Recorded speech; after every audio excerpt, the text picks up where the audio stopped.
माननीय सभापति महोदय, आपने मुझे मांग संख्या 50 और मांग संख्या 55 पर बोलने का मौका दिया, आपका बहुत बहुत धन्यवाद। सभापति महोदय, आपके माध्यम से मैं मंत्री महोदय से आग्रह करना चाहता हूं, और वास्तव में हमारे ट्राइबल एरिया से मैं आता हूं, और मैं ही नहीं, यहाँ पर पूरा सदन जो है, सभी सदस्य इस समस्या से अवगत है। जब हम फील्ड में जाते हैं, एक महिला तो राशन लेती है और दूसरी महिला मुंह देखती है, और वो हमारे पास, जैसे मेरे पहले वक्ता सुरेश जी ठाकर साहब ने जो कहा, वो महिला कहती है कि साहब मेरे घर में खाने को नहीं है, दिन दहाड़ी मजदूरी करके शाम को आटा दाल चावल लेके आती हूँ, इनको जब आप राशन देते हैं तो हमारे को क्यों नहीं?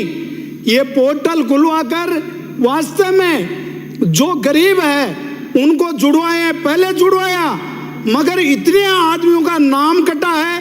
पहले एक क्राइटेरिया रख दिया कि एक पंचायत के अंदर इतने राशन कार्ड कम होना चाहिए। उन्होंने ये नहीं देखा कि कौन इसके लाभ का हकदार है और कौन नहीं है।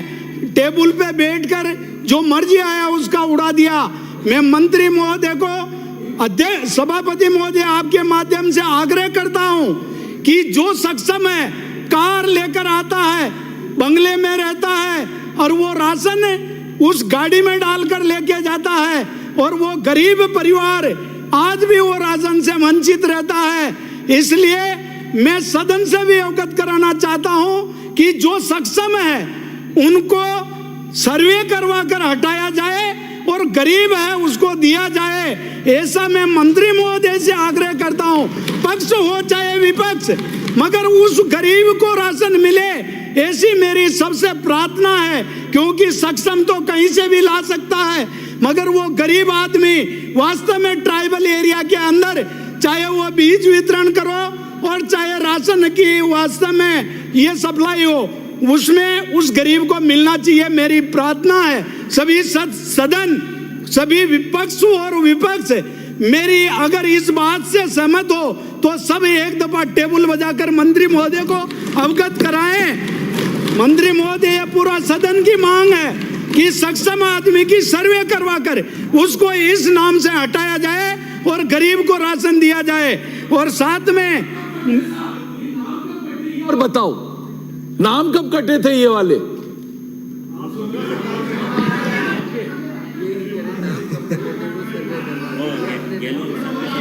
वो गहलोत साहब की सरकार में। माननीय सभापति महोदय, मैं एक आग्रह करता हूं कि जो लेम्स और पैक्स, उनको जो वास्तव में ये राशन का वितरण करने का काम देते हैं, वो 10-10 राशन डीलरों का मालिक बनकर बैठा रहता है और वो मर्जी माफिक करता है, उसको सस्पेंड भी नहीं कर सकते हैं। ऐसा कोई प्रावधान लाए जो वास्तव में वो अनियमितता करता है, तो उसके ऊपर कोई कार्रवाई करके कम से कम जिस गांव में वो राशन दे रहा है उसको पूरे को नहीं हटाए, मगर उस गांव के अंदर तो कम से कम उसको राशन की दुकान किसी और को दे।